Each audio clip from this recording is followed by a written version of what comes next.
bayangkan ya dalam keadaan sesusah apapun beliau itu, yang beliau pikirkan adalah umatnya gitu.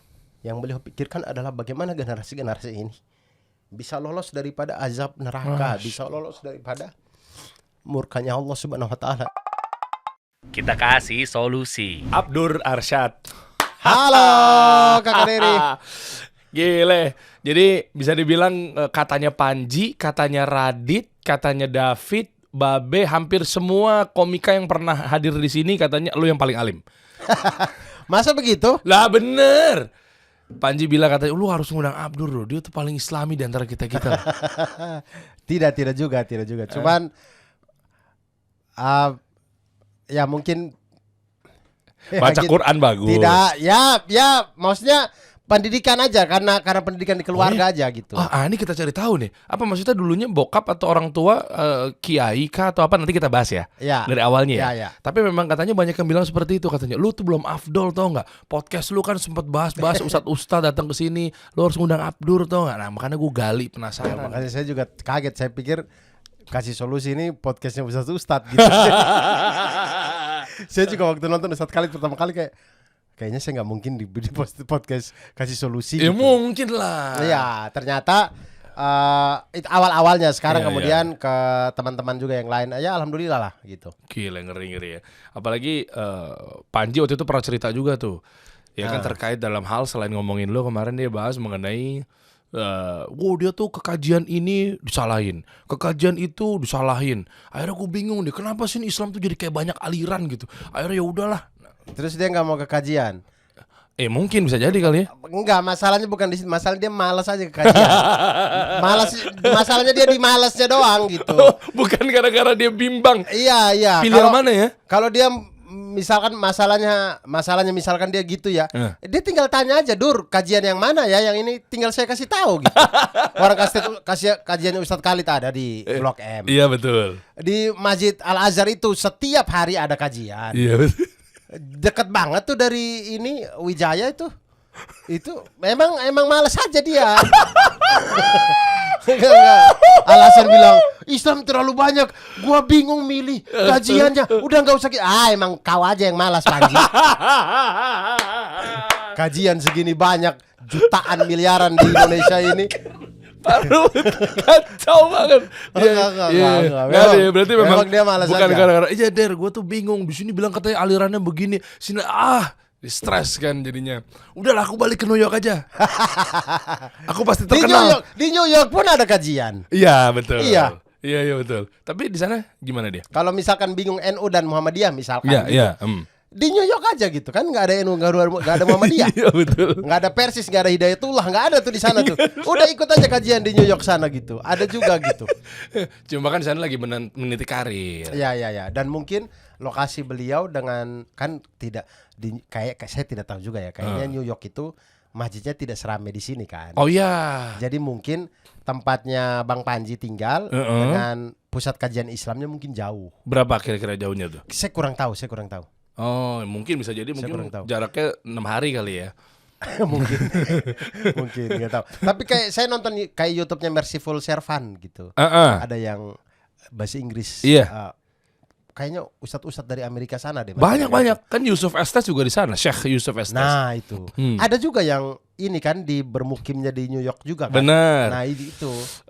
Syekh kalau di sana ngomongnya Syekh ya, sama kayak Ustadz juga sama sih. Masih muda tuh, umur kayaknya 30-an, dulunya rapper. Nah iya itu yang botak-botak. Iya. Botak-botak. Kalau ngomong keren gitu. Botak-botak ganteng keren gitu. Iya. Wajdi Al-Kari, coba buka. Yang ini bukan orangnya sama. Itu Amerika tuh. Coba. Dia orang Libanon, dia gede di Amerika. Saya sering lihat ininya, cuman saya nggak tahu namanya siapa. Iya, Wajdi Al-Kari coba. Syekh atau Ustadz deh. Ketik aja Wajdi Al-Kari. Ya itu Google. Ini bukan orangnya. Bagus tuh. Dia tuh kasih tahu bahwa kalau beragama itu sesuai dengan contohnya para sahabat dan juga Nabi Muhammad SAW katanya. Kalau kita beragama tidak sesuai dengan contohnya, sia-sia. Iya. Kan nggak sesuai dengan contohnya yang dicontohkan oleh beliau gitu ilmunya. Coba Syekh Wajdi. Wajdi ya, itu coba klik. Al-Kari. Itu coba klik. Yang ini bukan orangnya. Nah, ini kan? salah satunya dia ini, betul. Betul. Ini dia nih botak-botak ini nih. Ya, ini di New York nggak nih? Ya kalau nggak salah. Nah ini Bang Panji ada nih, ada tuh ulama di New York. Kalau bingung milih di Indonesia banyak sekali, no di New York. Emang dia pikir hadisnya Rasulullah hanya berlaku di Indonesia. Ya. Hadisnya Rasulullah itu Rasulullah salam itu ya berlaku untuk seluruh alam lah. Iya betul. Terbagi ke dalam 72 apa 73 golongan itu. Iya betul. Ya kalau di Indonesia terbagi, di New York juga terbagi, di mana juga terbagi. Iya. Ya selama kalau itu menjadi alasan ya nggak pernah kajian gitu. Ntar saya marah-marahin dia di kantor. Oh di Comika ya. Iya, titip sama-sama. ya, titip. Sama-sama di Titip. Comika. Iya benar. Nah ini kalau kita lihat banyak ya orang-orang yang mungkin berkarir stand up apa segala macam gitu ya. Benar kata mereka kurang afdol kalau nggak undang Abdul Arsyad gitu. Makanya ini gue undang ke sini, kita bahas lebih dalam sebenarnya bagaimana pandangan lo tuh terkait dengan orang-orang yang zuhud misalnya, orang-orang yang mengatasnamakan membalut kemalasan dengan kesolehan Ya, ataupun sebaliknya, ya kan dan lain sebagainya. Alah, gue capek ini. Beginilah sholat lah apa ujung-ujungnya keluar-keluar ateis padahal gara-gara mungkin dia malas sholat misalnya. Iya. Kita berangkat dari awal dulu deh Lur. Ya. Ceritanya dulu gimana? Katanya keluarga sangat dekat dengan agama dalam arti bokap dulu kiai ustadz.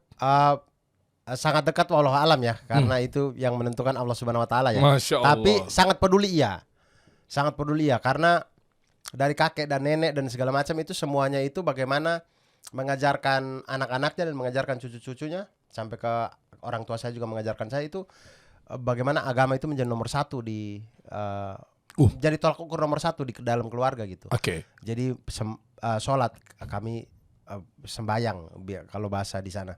Jadi sembayang mengajinya itu memang jadi tolak ukur nomor satu. Kedua baru masalah sekolah akademik dan segala macam gitu. Oh apa? Maksudnya pesantren kah? Dulunya lu di pesantren? Tidak di rumah aja. Pesantren kami ada 5 orang, 5 anak. 2 kakak saya pesantren. Pesantren di Jombang. Saya tidak kebagian pesantren, dididik di TPA di rumah gitu. Sampai kemudian kuliah ke Universitas Muhammadiyah Malang. Nah itu kemudian digembleng lagi dapatlah masuk ke kampus yang kajian gampang banget ditemuin gitu. Kalau saya misalkan mungkin tidak kuliah di UMM ya, misalkan ya, saya tidak tahu apakah saya bisa bersentuhan dengan kajian begitu erat atau tidak gitu. Masya Allah. Apalagi di sana kan Muhammadiyah ya, berarti kan nggak tahlilan gitu-gitu kan? Tidak. Iya kan? Iya. Di kampus tidak, di warga-warga sekitar sih tahlilan tetap. Iya kan? Iya. Kan? Apalagi anak kosan, tahlilan sih nggak apa-apa lah gitu. Yang penting dapat makannya gitu. Masalah hukumnya mah wallahu alam lah ya. Yang penting saya makan dulu lah gitu. Karena yang hidup di UMM itu di sekitarannya itu tidak semuanya Muhammadiyah. Oh. Kampung di belakangnya UMM di Tegal Gondo itu Nahdlatul Ulama semuanya itu rata-rata. Oh NU juga banyak ya? Banyak itu. Tapi kemudian kan masyarakat mahasiswa-mahasiswa UMM dan segala macam kan ngekos, ngontrak itu di rumah-rumahnya teman-teman di NU kan, warga-warga NU. Jadi ketika kegiatan tahlilan dan segala macam ya kita ikut gitu. Karena setempatnya itu tradisinya begitu, Iya, NU-nya ya. Iya betul. Dan tidak semua juga yang kuliah di Muhammadiyah itu Muhammadiyah. Apa Persis juga? Jangankan yang beda aliran di dalam Islam ya, bukan beda aliran, kayak beda Ormas. Beda ormas ya, bukan cuma beda ormas. Beda agama aja ada kuliah di Muhammadiyah. Banyak. Oke. Nah, dalam hal itu apa yang akhirnya menjadi oke, gue dalamin terus-terusan agama dan lain sebagainya. Kan biasanya kan orang tua banget tuh yang ngejagain. Tapi dari kecil SMP, SMA udah mulai agak umum gitu. Tapi sampai sekarang kan masih dekat dalam artian kayak misalnya baca Quran. Kemarin gue lihat Marroce juga Masya Allah gitu kan. Artinya kan sampai sekarang masih ketempel tuh dalam artian nggak jauh dari agama gitu. Happy-nya sih gue nontonnya begitu sih ya. Saya pun merasa happy ketika itu. Masya Allah. Ketika maksudnya saya tuh merasa hidup saya tenang kalau saya tahu saya ini lagi dekat-dekatnya nih sama Allah Subhanahu Wa Taala gitu. Lagi jauh nih dari hal-hal yang Allah tidak suka gitu. Nah itu tuh saya tenang tuh hidup saya. Oke. Jadi mungkin hal itu yang karena saya rasa jadi kemudian itu yang menjadi tolak ukur saya sendiri ketika saya sudah tidak, orang tua tidak marah lagi karena saya sudah akil balik mulai SMA lah. Mulai SMA tuh orang tua sudah tidak terlalu marah untuk kalau misalkan saya tidak lupa sholat atau lupa mengaji atau segala macam tuh, orang tua sudah tidak yang pukul dan segala macam. Marah iya tapi tidak yang sampai pukul-pukul lagi gitu. Nah, tapi hal yang membuat saya tetap bertahan di situ sampai kemudian kuliah pun dalam kesendirian di Malang tetap bertahan di situ adalah karena saya rasa ketika saya dekat dengan Allah Subhanahu wa taala itu saya tenang hidup saya. Saya tidak pusing, tidak terlalu memikirkan, tidak overthinking seperti teman-teman yang lain lah gitu. Bentuk overthinkingnya biasanya apa?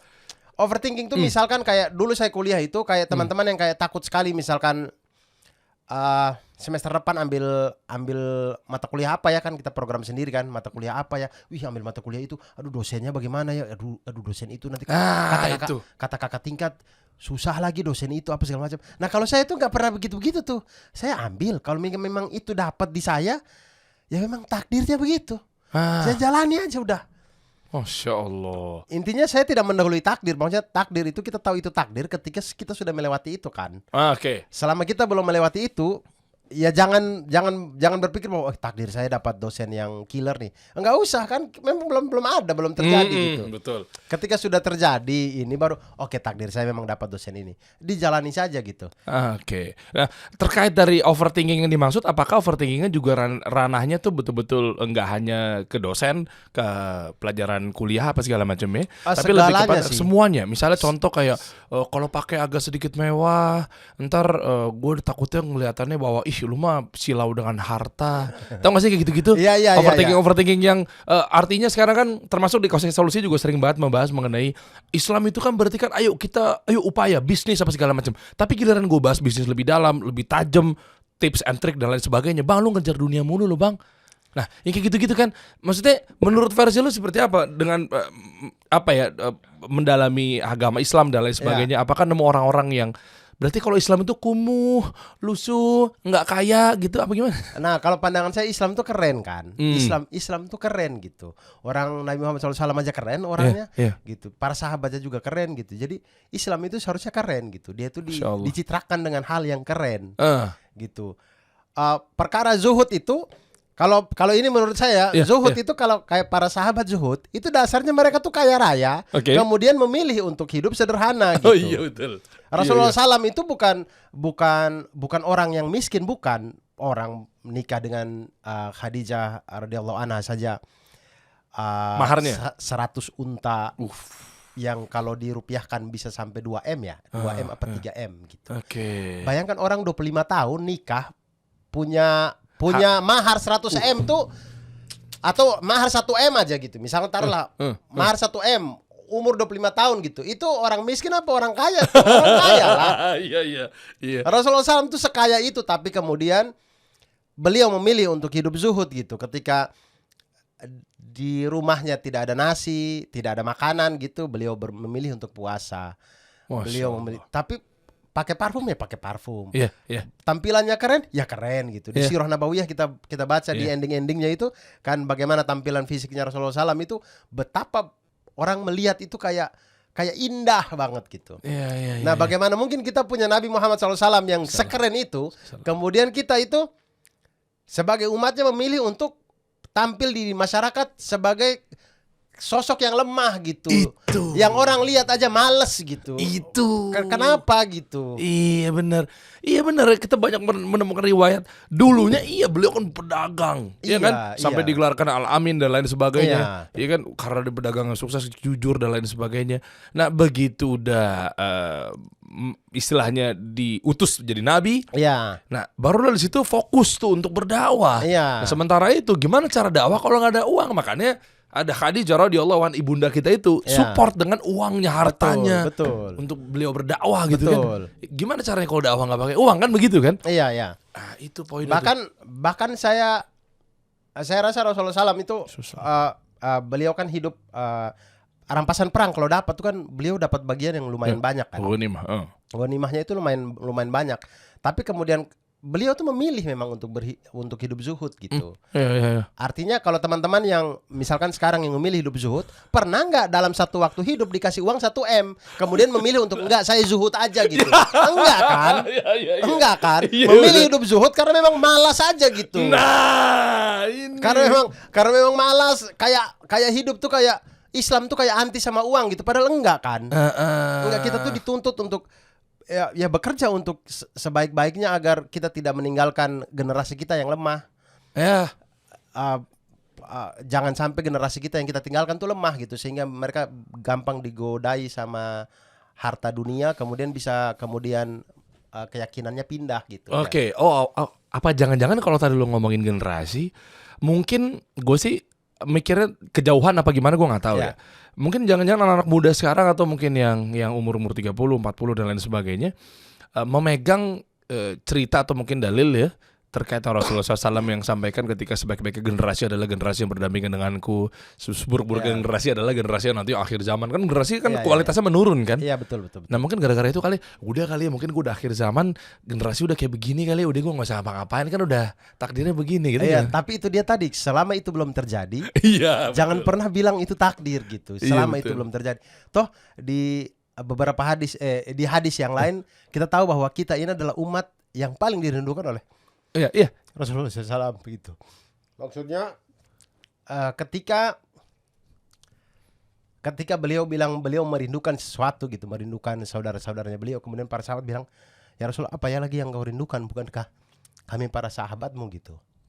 Kemudian Rasulullah bilang, tidak, kalian tuh memang para sahabat saya, tapi saya merindukan saudara-saudara saya, mereka yang hidup di akhir zaman, yang tidak pernah melihat saya, tapi mereka memang teguh ajaran yang saya sampaikan gitu. Artinya kalau kita di satu sisi kalau kita pegang itu sebagai takdir yang mungkin akan kita jalani ini, maka harusnya kita jangan takut untuk menjadi generasi yang lemah gitu. Oke. Kita bisa untuk mungkin untuk sama kuatnya dengan generasi As-Sabiqun al-Awwalun mungkin tidak bisa, mungkin ya.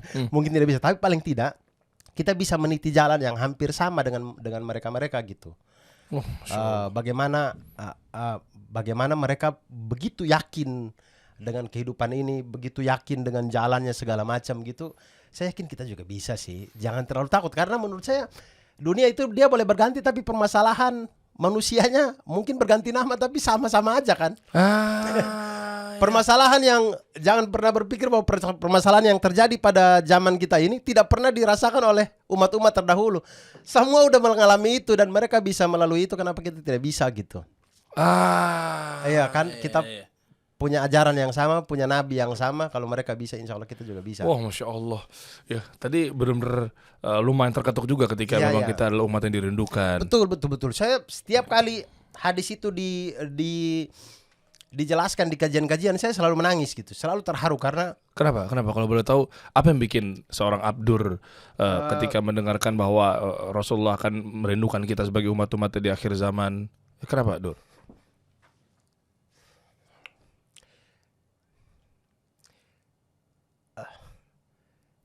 saya tidak pernah kalau melewatkan dimanapun gitu kisahnya Rasulullah SAW itu akan selalu bikin saya menangis gitu. Itu beliau tuh orang yang Allahu Akbar, manusia yang luar biasa sekali gitu, luar biasa. Saya berulang kali saya baca buku Sirah Nabawiyah Syekh Safiur Rahman Al-Mubarakfuri, tapi setiap kali saya baca, setiap itu pula saya menangis. Karena ini manusia yang mulianya minta ampun, yang bayangkan ya dalam keadaan sesusah apapun beliau itu, yang beliau pikirkan adalah umatnya gitu. Yang beliau pikirkan adalah bagaimana generasi-generasi ini bisa lolos daripada azab neraka, bisa lolos daripada murkanya Allah Subhanahu wa taala. Beliau tidak pikir beliaunya gitu. Itu aja.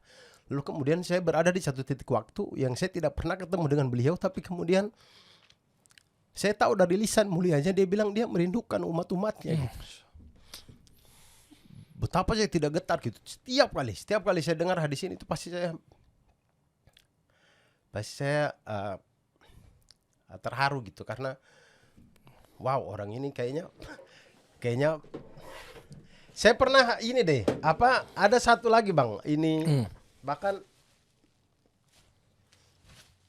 dia ini biasa muncul di YouTube Story atau di TikTok atau di mana gitu. Jadi ada orang mungkin konten kreator luar deh. Dia jalan-jalan di mall, di mana gitu. Kemudian dia tuh tanya gini, kalau Nabi Muhammad SAW ada di depanmu sekarang, kamu mau ngomong apa? Nah dia sampai di satu bapak yang ketika ditodongkan pertanyaan itu, bapak itu gak bisa jawab. Dia menangis saja. Dia nangis karena dia merasa kayak seandainya Nabi Muhammad SAW di depan saya pun, saya tidak tahu mau ngomong apa gitu. Mungkin ada ulama yang lain kemudian siapa gitu dari Arab atau dari Mesir Timur Tengah lah pokoknya. Ditanya, Syekh, kalau misalnya saya dulu, saya ini hidup di zamannya Rasulullah SAW, kemudian ketika Rasulullah SAW datang hijrah ke Madinah, saya ada di Madinah gitu. Kayaknya orang Madinah dia kayaknya. Kemudian ditanya itu gimana responnya? Dia nggak bisa jawab tuh. Dia nangis, kemudian dia bilang, kayaknya saya kalau ada di situ, saya akan berlindung di balik pohon gitu. Karena Kenapa? saya malu sekali melihat beliau. Oh, karena mungkin banyak dosa-dosa. Iya. Mungkin. Dia bilang saya malu ketika saya melihat beliau, kemudian beliau bisa melihat dosa-dosa saya secara transparan gitu. Gitu. Jadi ya seolah-olah yang dirasakan seperti itu iya, gitu ya.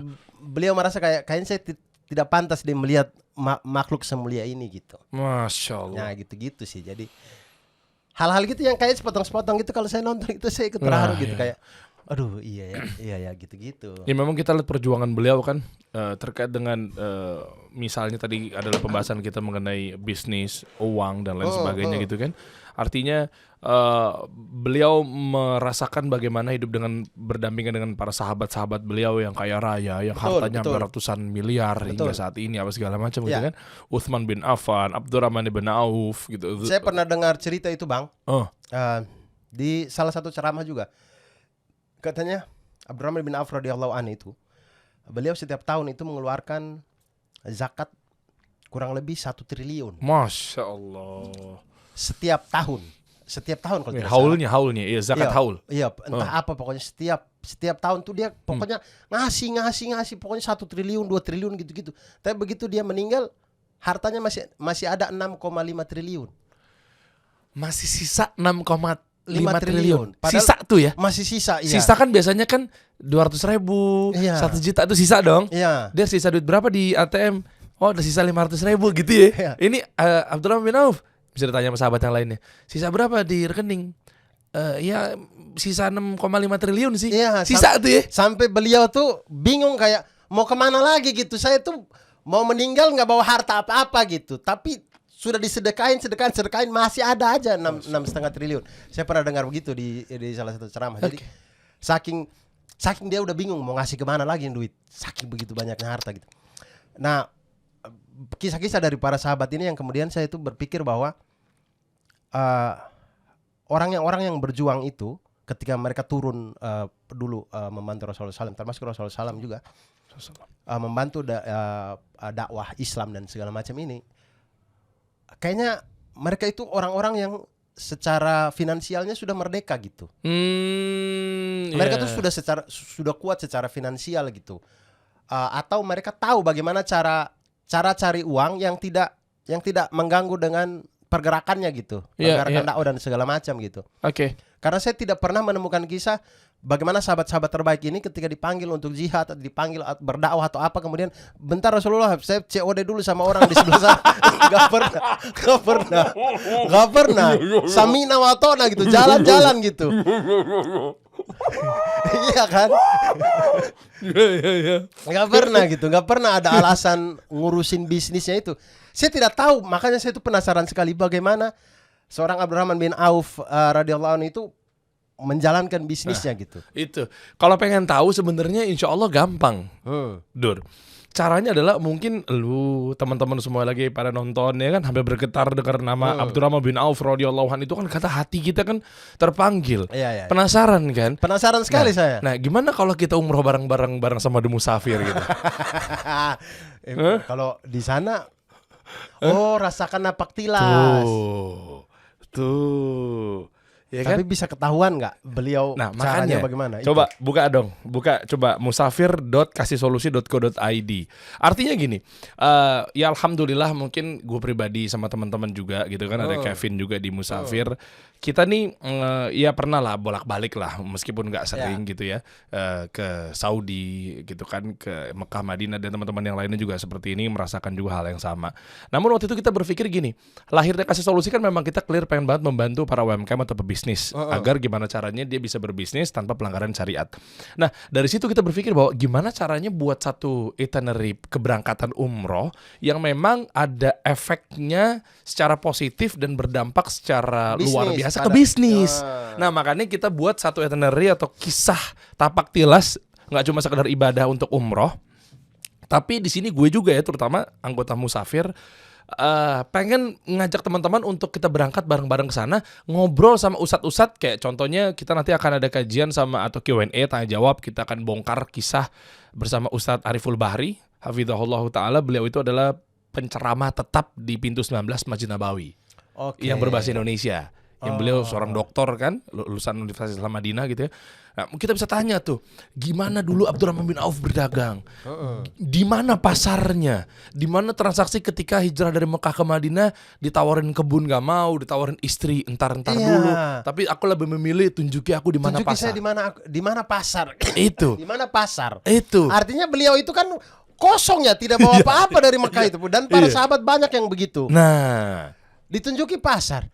Beliau ke pasar. Nah, apa yang dilakukan sampai kemudian kita tidak pernah mendengar Abdurrahman bin Auf radhiyallahu anhu itu tidak hadir dari panggilan Rasulullah SAW karena sibuk dagang, nggak pernah gitu. Tapi kemudian bisa kaya. Gitu. Itu. Anda mungkin saya juga kali ya. Mungkin belum banyak omset, begitu panggilan azan berkumandang, di toko, di ruko entar-entaran. Tak dulu ini lagi ngelayanin pelanggan. Tak dulu kali ya, kita masih berharap bahwa siapa tahu kalau ntar aku ke masjid tinggal sholat, kalau ada yang mau beli gimana dong? Ini kan omset 50.000, sayang banget nih. Kan kita sibuk urusin begituan. Beliau mungkin kan berarti dengan caranya, kalau mau dapetin ya termasuk guru gue yang bilang nih, kalau mau dapetin harta ya kita colek dulu Allah, panggilan kita datang. Siapa tahu mungkin dengan cara itu kita balik dari masjid, pelanggan berdatangan, benar gak sih? Gimana caranya kita membuka pintu rezeki kalau nggak kita ketuk si pemegang kuncinya? Makanya di situ kabar gembiranya, mungkin Abdur juga kalau mau ikut kita kupas, kita tapak tilas umroh yang beda nih, sekaligus kita menjelajahi kisahnya Abdurrahman bin Auf radhiyallahu an. Caranya adalah langsung aja klik di deskripsi di bawah. Nah, itu di situ. Di musafir.kasihsolusi.co.id. Tuh, muka gue itu. Gitu, teman-teman.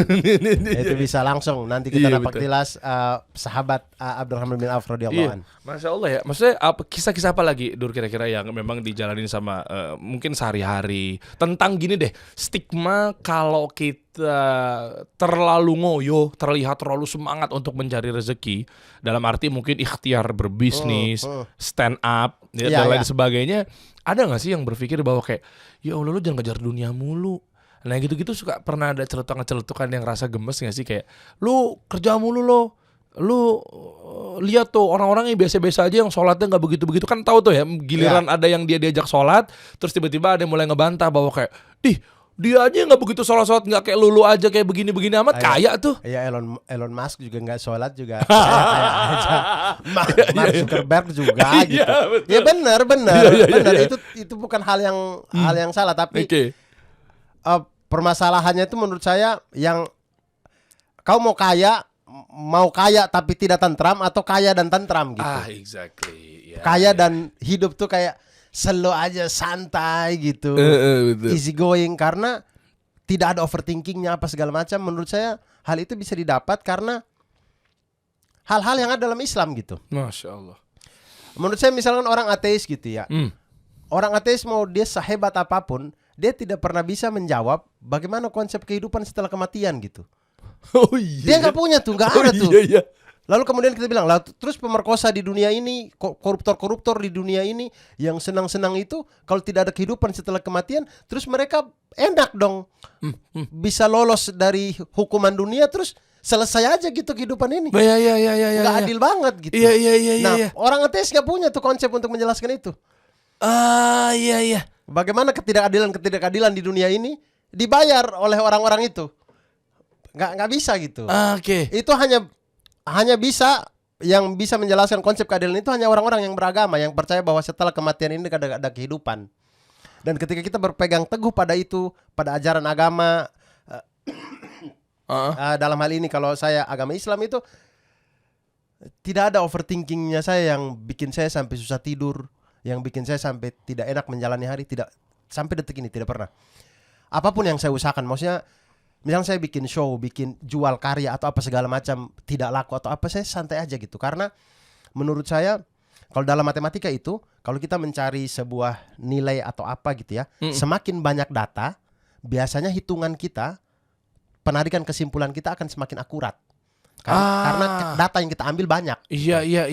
Kalau data yang kita ambil sedikit, biasanya penarikan kesimpulannya kurang akurat itu. Ya karena insight-nya ya terbatas. Iya. Nah, bagaimana mungkin kita meragukan ketidakadilan di dunia ini, padahal yang membuat kita hidup, yang membuat takdir kita begini segala macam itu adalah zat yang mempunyai data tak hingga gitu. Masya Allah. Iya juga. Bagaimana mungkin kita bilang apa yang terjadi pada titik hidup kita pada saat ini adalah sesuatu yang tidak adil atau apa, padahal itu berasal dari zat yang datanya tak hingga. Kita hanya bisa melihat hidup kita mungkin dari umur, mungkin apa, waktu kita ingat 5 tahun, dari umur 5 tahun sampai saya sekarang 35 tahun gitu. Kita hanya punya data itu tuh. Otaknya Abdur hanya bisa mengingat sepotong dari umur 5 tahun sampai 35 tahun. Oke. Tapi zat yang maha kuasa itu mempunyai data dari Abdur belum pernah ada, masih di zaman arwah. Sampai nanti Abdur nanti di ujung masuk surga atau neraka atau di alam sana itu. Itu punya data sebanyak itu. Iya. Tidak bisa dilawan dengan data kita yang sekecil itu, kemudian kita bilang zat itu tidak adil gitu. Kok nggak adil saya? Makanya itu saya Tuhan itu nggak ada kata orang ateis itu betul, kan. Betul. Iya. Saya setiap kali memikirkan itulah, kemudian saya tidak pernah takut dengan kehidupan ini. Apapun yang terjadi. Apapun yang terjadi, apapun, saya dihantam seperti apapun, dari segala macam, dari segala pekerjaan, dari segala, misalnya manggung tidak lucu atau apapun saya tidak pernah risau dengan itu, karena saya yakin bahwa apapun yang terjadi ini adalah hal yang dituliskan oleh zat yang maha adil gitu. Masya Allah. Tapi pernah ngerasain kayak hidup sesusah apa dan sesulit apa dulunya? Pengen tahu deh, kan artinya kan mungkin kalau orang-orang tertentu karena memang jangan-jangan karena dia pernah merasakan bahwa di titik paling rendah misalnya. Iya. Artinya ya sudahlah, fair bahwa gua pun udah ngerasain paling dasar gitu loh. Nah, mungkin apakah gara-gara itu menjadi trigger sehingga ya didukung sama yang tadi ya, pasti kan kita bercetak dari Allah, qada dan qadar dan lain sebagainya. Titik apa Dur kira-kira yang paling serendah-rendahnya? Misalnya sesusah apa dulu hidupnya? Nah, saya tidak tahu apakah titik terendah saya menjadi rendahnya orang lain juga atau tidak. Karena kehidupan kita jalani dengan kekuatan kita masing-masing dan segala macam. Betul. Jadi mungkin ada teman-teman yang titik rendahnya lebih rendah lagi atau lebih parah lagi dan segala macam. Tujuan saya hanya untuk kasih tahu, maksudnya mengingatkan kepada teman-teman bahwa teman-teman nggak sendiri, banyak orang yang susah di dunia ini dan kita bisa berpegang teguh terus kok. Yang tadi yang saya bilang tadi, zat yang memberikan kita takdir ini adalah zat yang mempunyai data tak hingga yang selalu adil gitu. Nah, saya tuh dulu beberapa fase kehidupan saya. Jadi mulai dari saya tamat SMA, yang saya merasa hidup sendiri sekali karena teman-teman saya sudah meninggalkan saya semua gitu. Semua sudah pada kuliah apa segala macam. Maksudnya mereka sudah tahu mereka mau kemana, saya tidak tahu saya mau kemana gitu. Jadi kayak merasa sendiri sekali. Lalu kemudian datang ke kuliah. Pada saat saya sudah lulus,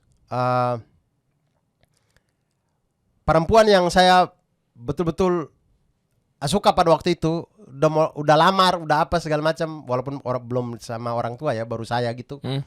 Kemudian patah di tengah jalan. Itu hal-hal yang kejadian-kejadian yang kemudian bikin saya kayak merasa mungkin kayak hidup nih kok kayak nggak adil ya, kok begini banget sih gitu jalannya. Oke, gitu. terus turning point-nya apa?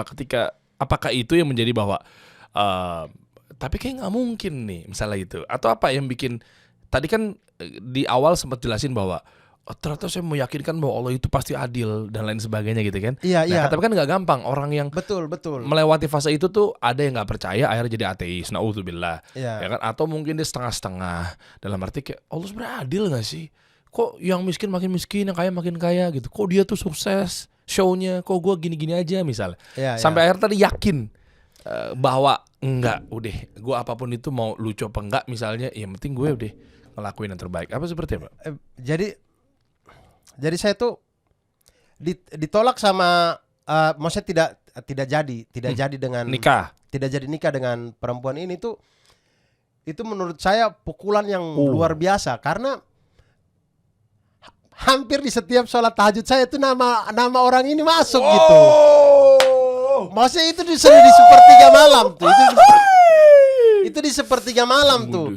Yang bisa dipastikan secara akidah Ahlussunnah wal Jamaah kan Allah turun ke Iya. ini kan, Saya sebut bumi. nama lengkapnya, kemudian saya minta ya Allah jodohkanlah saya dengan dia gitu selalu begitu. Apa? Sebutnya itu namanya siapa? Dur kalau boleh tahu. Jangan lah, orangnya kan sudah nikah dengan orang lain juga, sudah punya anak juga. Oh gitu. Iya. Tapi dia tahu sekarang Abdur Tahu, tapi tidak tahu nonton atau tidak gitu. Tapi intinya Oke. saya sebutkan namanya berulang-ulang kali. Kemudian ketika hal itu tidak itu tuh menurut saya kayak apa yang salah ya Allah gitu. Apakah sholat saya salah gitu. Maksudnya sholat saya niatnya ternyata untuk perempuan itu bukan untukmu atau apa gitu.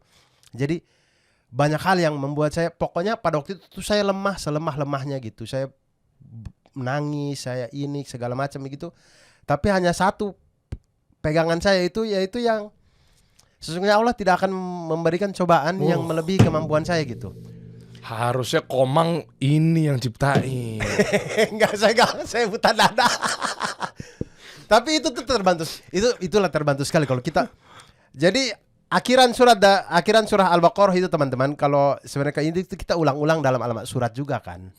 Pagi dan sore. Hal-hal yang mungkin ada di satu waktu ketika kita ngulang-ulang, tapi kita kayak ngulang aja gitu. Tapi di titik itu saya kayak ngulang tuh kayak itu mukul saya gitu. Maksudnya saya kayak, oh iya ya, ayat ini saya baca tiap hari.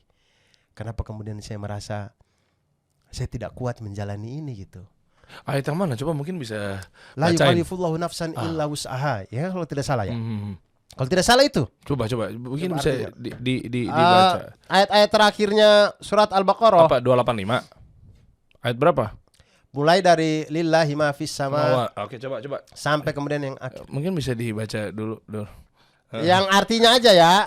Yang artinya aja, ini mau ngumpan nih mah. Ada.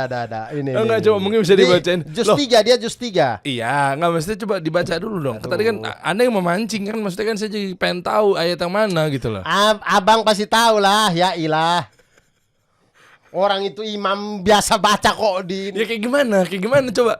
Gue belum dengar dong. La yukallifullahu nafsan illa wus'aha laha ma kasabat wa 'alaiha maktasabat. Oke. Tapi saya tidak tahu arti maksudnya itu kah atau ayat yang selanjutnya lain. yang Kan kalau artinya itu. Dibaca artinya aja. Gitu. Dibaca artinya atau mungkin dibaca juga secara murotal juga nggak apa-apa dong. Sebentar. Kalau carinya susah sekali tapi ya. Oh, sebentar saya Iya, tahu. dibaca tahu. kan Buka Ali maksudnya- Imran dulu, Iya. baru dari Ali Imran kita angkat ke atas. Iya. Mana gitu paham kan gue nggak tahu UI UX loh. Oh, enggak, beda. Yang mana? Anissa ayat 3 kali coba cek. Bukan. Anissa ayat 3 tuh kali. Hah? Itu mah hubul syahwat ya itu ya. Iya enggak sih? Itu bukan kan gue nanya. Anissa ayat 3 bukan. Bukan Al-Baqarah. Kalau Anissa ayat 3 apa? Anissa ayat 3 itu apa ya? Yang sesungguhnya dibuat indah pada pandanganmu itu bukan? Bukan Itu bukan ini. Anissa ya? Ini Anissa ayat 3. Coba lihat dulu, baca artinya. Baca dulu itu kali. Coba baca. Dan jika kamu khawatir tidak akan mampu berlaku adil terhadap hak perempuan yatim, bila mana kamu menikahinya, maka nikahilah perempuan lain yang kamu senangi, 2, 3, atau 4. Ini mah ayat poligami ya. Tapi jika kamu khawatir tidak akan mampu berlaku adil, maka nikahilah seorang saja. Itu bukan. Atau bukan dong. Oh bukan. Kan tadi kan gara-gara lu patah hati, akhirnya gue pikir, udahlah gue langsung 4 aja deh gitu kirain. Bukan yang itu. Sebentar. Ini firman Allah nih, ini tidak boleh menolak syariat ini nih. Betul. Para wanita-wanita, ini Allah langsung yang ngomong nih, berfirman nih, Masya Allah. Yang mana? Al-Imran. Sebentar. Ya, coba Al-Imran ayat berapa? Al-Baqarah, ya Allah Akbar. Tadi kan Anda bilangnya Al-Imran. Al-Baqarah ayat terakhir. Ayat berapa? Iya, pokoknya yang imam biasa baca ya. Iya paham, yang itu paham. Cuma maksudnya biar bisa. Ya Allah, saya itu ininya. Allah. Susah cari. Ini. Susah banget saya ininya. Ini. Tadi yang tadi kan. Mushaf saya ini harus ini gini sih. Gini itu gimana? Coba nih ya. Nih. Jadi mushaf saya ini dia tuh harus digini-giniin. Ayat 286. Yang tadi kan? Iya. Ya udah. Ya. Lillahi ma fis samawati wa ma fil ard. Nah, coba. In tubudu ma fi anfusikum, itu tuh. Mm-mm. Nah, tapi yang sesungguhnya Allah tidak akan. Nih, Al-Baqarah 286. Al-Baqarah 286. Bentar nih. Abdur mau baca ini kan So, bukan. ininya artinya saja, artinya. Artinya. Enggak, yang ini bacain kan gua kalau artinya kan teman-teman bisa baca. Coba nih 286.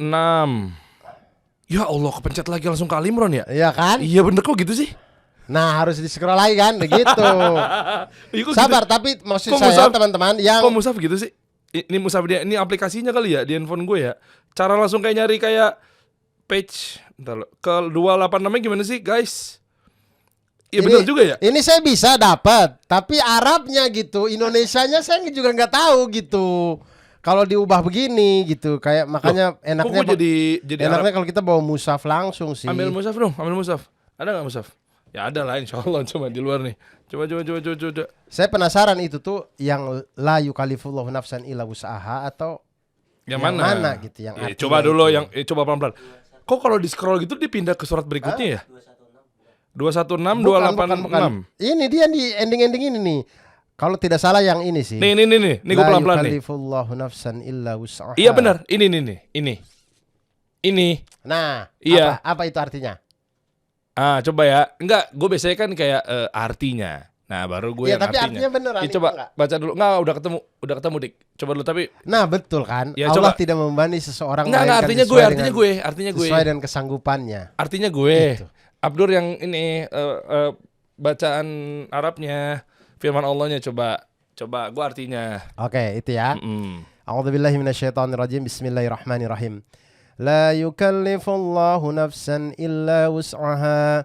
Laha ma kasabat wa 'alaiha ma iktasabat. Rabbana la tu'akhidna in nasina aw akhtana. ربنا ولا تحمل علينا إصرا كما حملته على الذين من قبلنا ربنا ولا تحملنا ما لا طاقة لنا به واعف عنا واغفر لنا وارحمنا أنت مولانا فانصرنا على القوم الكافرين. Itu dia. Masya Allah. Itu yang kita ulang-ulang di dalam Merinding sholat kita. Al-Ma'surat. Iya. Nah ini artinya gini, Allah tidak membebani seseorang melainkan sesuai dengan kesanggupannya. Betul. Dia mendapat pahala dari kebajikan yang dikerjakannya dan dia mendapat siksa dari kejahatan yang diperbuatnya. Maka berdoa, ya Tuhan kami, janganlah Engkau hukum kami jika kami lupa atau kami melakukan kesalahan. Ya Tuhan kami, janganlah Engkau bebani kami dengan beban yang berat sebagaimana Engkau bebankan kepada orang-orang sebelum kami. Ya Tuhan kami, janganlah Engkau pikulkan kepada kami apa yang tidak sanggup kami memikulnya. Maafkanlah kami, ampunilah kami, dan rahmatilah kami.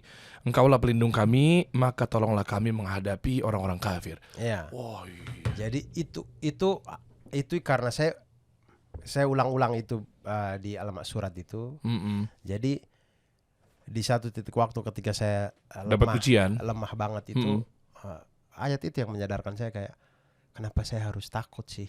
Iya. Saya tidak bisa menjalani ini, toh Allah tahu kemampuan saya seperti apa. Allah tidak akan kasih lebih dari itu.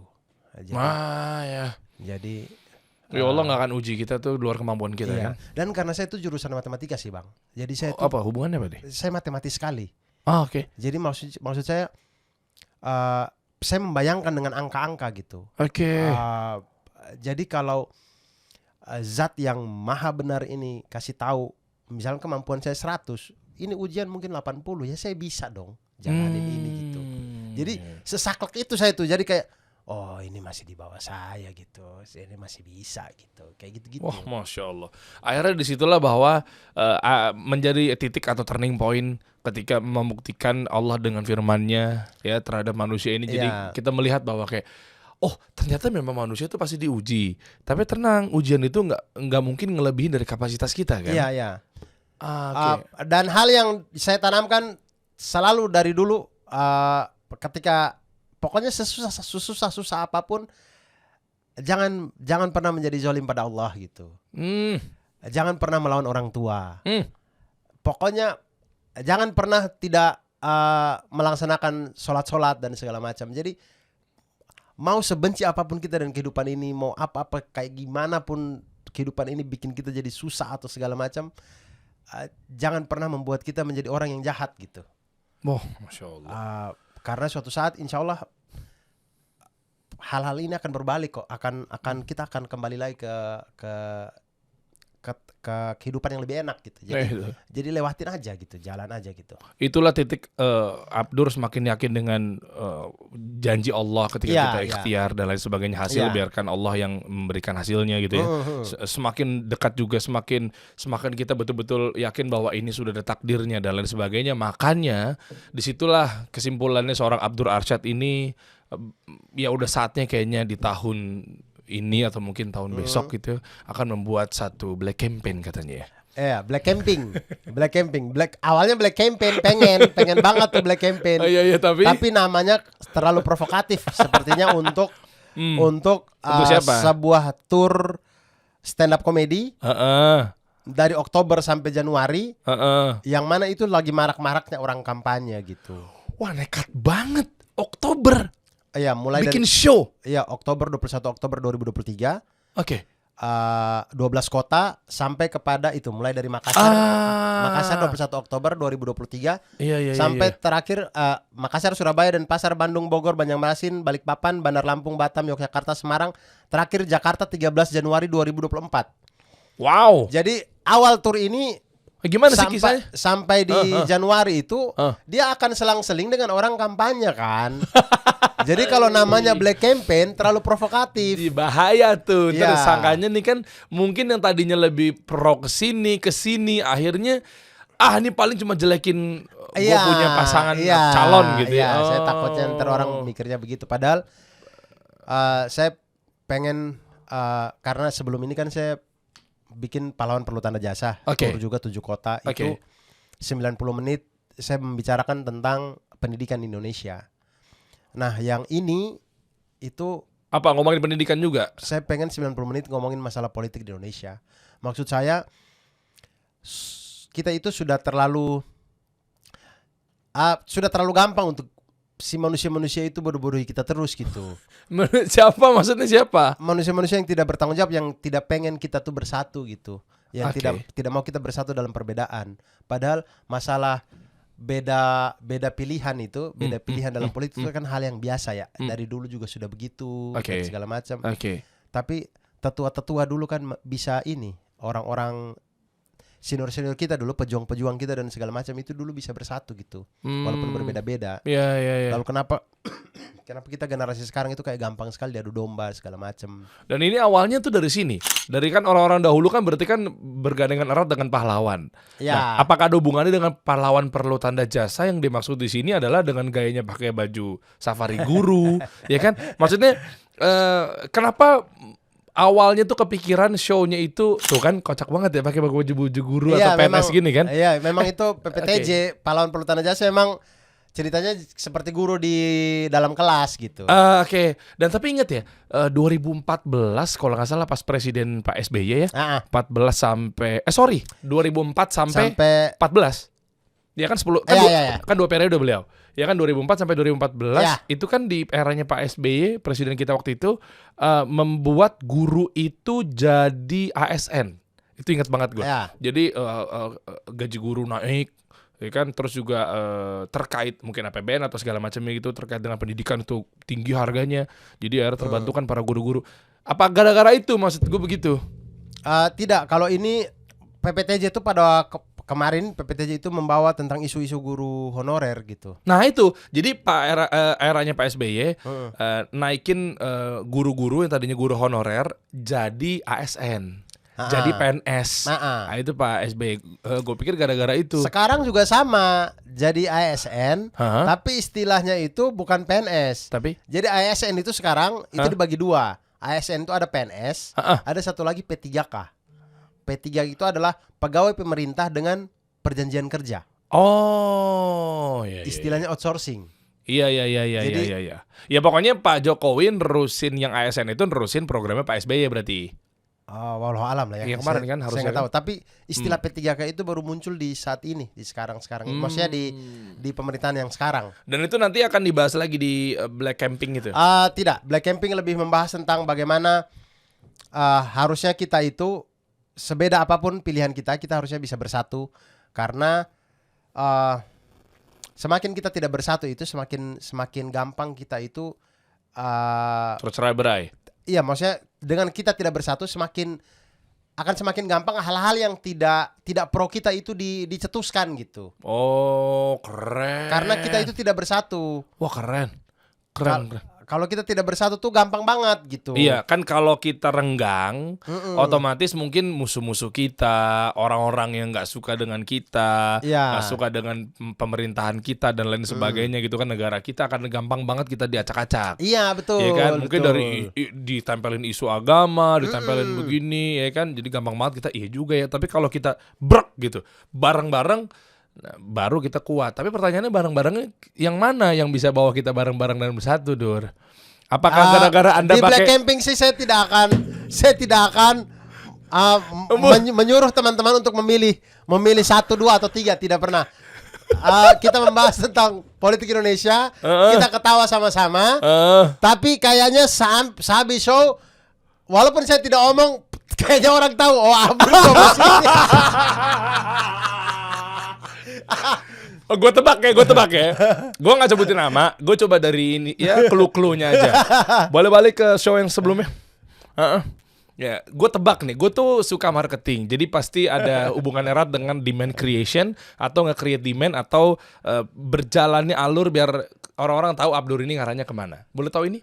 Ini guru ya? Anda pakai baju guru ya? Guru. Dan di sini ngomong bahwa guru ini harus dikasih tanda jasa yang oke. Ya kan, hargain dong guru honorer tadinya kan. Guru honorer tadinya. Sekarang pas gara-gara SBY honorer jadi ASN. Berarti ada guru, ada yang pro ASN. Ada yang lulusan atau mungkin dia cerdas, mungkin dia adalah dosen atau rektor.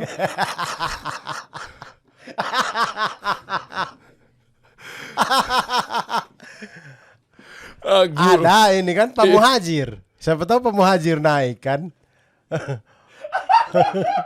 Guru. Rektor saya soalnya. Oh, Pak Muhajir. Pak Muhajir kan siapa tahu itu ya. Rektor saya. Terus kok bisa-bisanya bahas guru? Kan guru tadinya honorer jadi ASN. Era SBY sekarang punya anak. Anaknya sama siapa ya? Jangan arah-arahin ke mantan Menteri Pendidikan deh.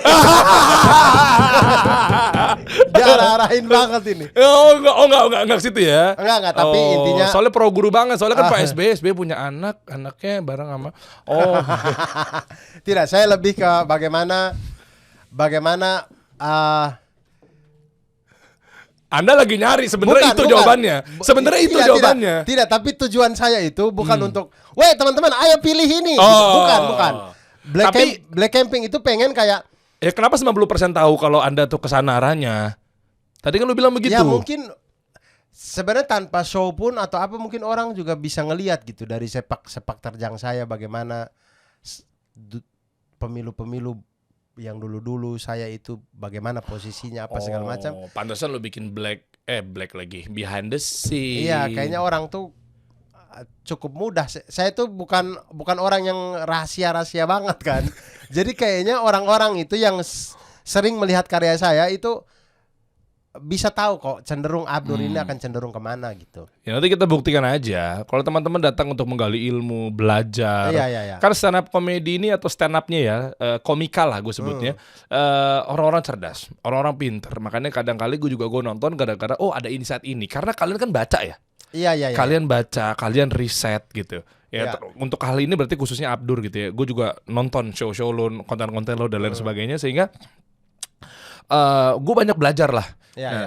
Kan kita menuntut ilmu kan sama siapa aja, apalagi Iya, betul, terkait betul. dengan ilmu-ilmu wawasan apa segala macam kan. Nah makanya kalau gue sih mungkin saranin cek lebih dalam untuk ke Black Camping ini ya. Iya. Yang terutama mungkin kalau gue Jakarta berarti ya. Iya, sekarang ini kan kita syuting tanggal 25 Juli nih. Hari ini tuh pembukaan hari pertama early bird jam 1 siang tadi. Nah ini tayangnya kapan? Tayangnya bisa besok nggak? Nih editornya di sini Iya, kalian. pokoknya early bird-nya itu coba Bang digeser dikit Bang. Early bird-nya itu 25 Juli sampai 13 Agustus 2023. Dibuka itu tiketnya itu semua kota 12 kota itu ya, tidak hanya Makassar ini, semuanya itu di abdurarsyad.com. Oke, di situ buka aja ntar sambil buka dong di atas dik abdurarsyad.com nanti Nah, coba. early bird-nya itu 25 sampai 13 Agustus. Nah, berarti kalau kita sekarang syuting 25, di postingnya nggak jauh-jauh dari 25, Ya, berarti masih insya kena Allah. harga yang 125.000. Iya, insya Allah kalau Cakep belum nih. habis. Insya Allah kalau belum Gas. habis. Nanti soalnya yang penting kuncinya itu sih, selain dapat wawasan, selain dapat Pakai hiburan. kom Bang, coba Bang. Itu website baru Bang, belum kebaca Google Bang, maaf Bang. Pakai Google- pakai SEO lah. Google belum kebaca. Nah, ini dia. Nah, di situ ada tiket Black Camping. Oke. Teman-teman bisa klik di situ. Kemudian ada pilihan kota-kotanya itu sampai yang Jakarta, kemudian dipilih gitu. Seru lah. Kayak gitu kurang Gue lebih. demennya kalau nonton stand up nggak ada yang rame-ramean kayak konser gitu. Langsung kalian keluar langsung perform kan? Iya, Iya kan mungkin ada tarian-tarian gitu ada nggak? tidak ada. Alhamdulillah makanya takutnya ada. mata nggak bisa dijaga pandangan saya gitu. Tidak ada. Kalau Jakarta, insya Allah openernya Huh, ya 2 atau 3 orang. Oke. Habis itu baru saya. Jadi opener tuh biasanya main 10-15 menit. Ya di depan Nah, tuh. habis itu baru saya gitu. Sip, Habis itu cakep. selesai acaranya. Berarti tujuan gue satu, gue mau nonton, ntar gue ajak teman-teman semua. Ini kan 700.000 Oke. subscriber, kalau 700.000 masuk, kuat nggak tuh daya tampung? Wah, sold out langsung sih. Langsung soal. Langsung sold out. Kemang kan gedung kita kan kapasitas 1.000 doang. Nggak usah, 700.000 mah nggak kuat itu. Tapi 700.000 dibagi ke 12 kota sih oke sih. Oh jadi harus Boleh. keluar kota ya? Boleh. Iya. Ya, siapa tahu ada juga yang di Makassar, di Banjarmasin, Iya benar. Balikpapan. Nah gitu. itu tujuan gue satu, gue pengen tahu arah lu kemana. Kayaknya di backstage kita di backstage lagi di off cam kita udah tahu ya. Diperjelas di on cam. Kenapa emang? Hah? Duduk Hah? bareng. Malam itu ada lu juga ya? Ada. Oh. Saya ada. Dan saya datang pada waktu itu ya, saya datang betul-betul dengan niat saya pengen menanyakan sesuatu yang selama ini mengganjal di kepala saya gitu. Pertanyaannya gue masih inget. Iya. Jadi itu mengganjal banget di saya dan saya senang sih bisa bertanya dan dijawab, dan saya merasa sih beliau gentle juga ya, mengumpulkan banyak orang kemudian mengatakan kayak teman-teman boleh bertanya apapun dan saya akan jawab apapun. Wih. Itu menurut saya tidak semua calon begitu sih. Masya Allah. Berani begitu sih. Iya. Pantesan show sebelumnya guru ya. Tapi rindu juga ya. Dulu kan Ya. ada Pak Habibie ya kan, dengan kecerdasannya rindu juga ya. Iya. Sekali-sekali pengen coba lagi gitu dengan Iya. dipimpin sama yang cerdas gitu Iya, ya. maksud saya memang setiap ide kreatif itu kan perlu diuji gitu. Ya. Kalau dia tidak pernah diungkapkan, tidak pernah di ini dalam sebuah forum atau apa, kapan kita menguji? Makanya orang kalau basicnya akademisi gitu paham hal-hal kayak gitu. Iya kan? Makin kebuka. Ini lama-lama kebuka nih namanya. Namanya kebuka nih lama-lama gitu lah. nih. Ya gitu lah kurang lebih. Nanti orang lain ya kayak, waduh, saya suka ini lagi, nggak usah datang gitu. Jangan dong, ini kita fair. Justru kalau Iya. mau lo ngerasa lo lawannya, lo dateng. Iya, iya. Lo lihat apa yang nanti diomongin sama Saya Abdur, tuh malah- bener nggak? Saya tuh malah suka di mana kita tahu kita berbeda, tapi kita bisa berbicara dengan saling akrab Tuh. dan tidak ada masalah Udah, gitu. para buzzer di seberangnya yang mungkin Abdur pilih, dateng ramein buat apa? Lihat, contek Iya, Abdur iya, dapat iya. bocoran apa? Biar lo bisa kerja dengan baik buzzernya. ya begitulah. Soalnya isinya Begitulah. buzzer semua. Isinya begini. Nonton biasa nonton sana diem doang ya? Diem kan? Ini. Ya harusnya ketawa tapi ini nggak ketawa sama sekali. Cuma kayak perasaan penonton rame kok nggak ketawa ya. Aduh, salah materi kayaknya. Ya tapi Iya, begitu. iya. Ya pokoknya buat teman-teman langsung aja buka aja di Ya, apa tadi? abdurarsyad.com. Kalau oke. beli tiket ntar nanti setelah pilih-pilih kota tadi dia akan lari ke loket.com ini. Oke. Itu biar teman-teman bisa mencari tiket dengan lebih mudah. Ih, asik banget ya loket.com. Berarti sekarang tinggal masuk ke dalam sini, nanti tinggal check out di loket.com. Iya. Check outnya di mana? Di sini. Itu beli tiket. Oh iya. Loh ini 150.000. Oh iya masih Masih early bird. early bird ya kalau Ya. buka sekarang ya teman-teman Ya. deh. Ini kita bantu, kita taruh di deskripsi di bawah. Teman-teman tinggal klik aja abdurarsyad.com, cepret, nanti langsung harganya masih segini. Kalau Ya. memang udah lewat dari tanggal 13, teman-teman nggak tahu sekarang nontonnya sih. Nah, ini kalau sudah yang harga pre-sale mulai 1 Oktober itu 250.000. Nanti yang 150.000-nya ke close nggak bisa dipilih. Iya, sudah pre-sale. Ah. Nah, kemudian normalnya itu ini yang kota Jakarta ya. Normalnya kalau Jakarta mulai dari 12 Desember. Emang cara 350 gitu. cara milik kotanya di sini coba buka. Ini kan akan lari. Lu tapi bisa nggak langsung masuk ke loket.com? Bisa aja. Tapi Bisa mesti- aja tapi nyari nyari. kotanya agak ribet. Berarti masuk ke abdurarsyad.com. Nah, di sini terus pilih kotanya kan. Yaudah coba aja, ini paling terdekat apa? Makassar. Makassar. Coba klik Makassar. Makassar diklik. Ini gue mau simulasi nih. Makassar diklik. Nah, muncullah di sini. Geraha Pena. Di Geraha Pena 21 Oktober 1930. Abis Waktu sisa Indonesia tuh ya. Tengah. Ya, waktu Indonesia Tengah. Mm-mm. Kemudian Oh ini. tiketnya 125.000. Kok lebih murah? Iya, karena kita dengan menyesuaikan dengan UMP. Upah Minimum minimum pe- kabupaten. pengacara. P-nya apa sih? UMR. Kok lu tiba-tiba UMP? Kan lu sering ngobrol sama guru masa sampai lupa-lupa banget sih. UMR. UMR. UMR kota masing-masing. Upah minimum rakyat. Kayaknya ya. UMK. Hah? Regional. Regional ya. R tuh regional ya. Saya nggak tahu. UMK tuh biasanya kabupaten kalau K tuh. Oh, R regional. Iya. Oh ya udah, itu pokoknya deh. Iya begitulah. Jadi menyesuaikan makanya dia harganya 125.000 kalau yang di Makassar. Oke. Pre-sale-nya 175, normalnya di 225. Oke. Ini mumpung sekarang berarti bisa dihabisin aja langsung 125.000. Bisa insyaallah. Kita ngebut aja langsung ya kan. Iya. Insyaallah kalau ya mudah-mudahan Sip. sih ini lancar semuanya. Amin amin. Sehingga teman-teman yang nonton juga puas, saya juga puas dalam Iya. menjalani gitu. Mungkin ada terakhir mau ditambahin ke teman-teman semua di sini. Hah? Terkait apapun itu mau tambahin? Pokoknya teman-teman apapun yang terjadi di kehidupan ini selalu semangat, santai saja. Iya. Yakinlah bahwa hal-hal yang tragedi-tragedi hari ini akan menjadi komedi di masa depan. Jadi santai aja. Wah, Masya Allah. Santai aja. Ini quote-nya guru banget deh. Kita kasih solusi.